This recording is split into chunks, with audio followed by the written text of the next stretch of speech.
എരുമപ്പെട്ടിയിൽ ആൾതാമസമില്ലാത്ത വീട്ടിൽ കുഴിച്ചിട്ട നിലയിൽ അസ്ഥികൂടം കണ്ടെത്തിയ സംഭവത്തിൽ അന്വേഷണം ആരംഭിച്ച് പോലീസ്. ഫോറൻസിക് സംഘം സ്ഥലത്തെത്തി പരിശോധന നടത്തി. സ്ത്രീകളടക്കമുള്ള ഒരു കുടുംബവും ഇതര സംസ്ഥാന തൊഴിലാളികളുമാണ് ഇവിടെ താമസിച്ചിരുന്നതെന്ന് നാട്ടുകാർ പറയുന്നു.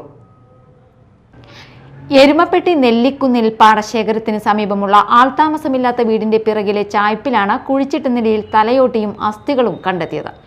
തുണികളുടെയും പായയുടെയും അവശിഷ്ടങ്ങളും അസ്ഥികൂടത്തിനൊപ്പം ഉണ്ടായിരുന്നു. 3 വർഷം മുമ്പാണ് വീട്ടിൽ ആൾതാമസമുണ്ടായിരുന്നത്.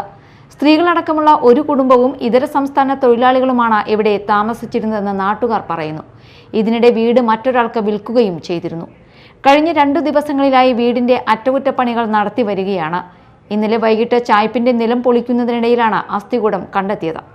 കുന്നംകുളം ACPക്കാണ് കേസിന്റെ അന്വേഷണ ചുമതല. ഫോറൻസിക് സംഘം വീട്ടിലെത്തി പരിശോധന നടത്തി. അസ്ഥികൂടത്തിന്റെ കാലപ്പഴക്കമടക്കം തിരിച്ചറിയുന്നത് അന്വേഷണത്തിൽ നിർണായകമാകും. വീട്ടിൽ വാടകയ്ക്ക് താമസിച്ചിരുന്ന ഇതര സംസ്ഥാന തൊഴിലാളികളെ കേന്ദ്രീകരിച്ചാണ് പോലീസിന്റെ പ്രാഥമിക അന്വേഷണം നടക്കുന്നത്. Media time, Thrissur.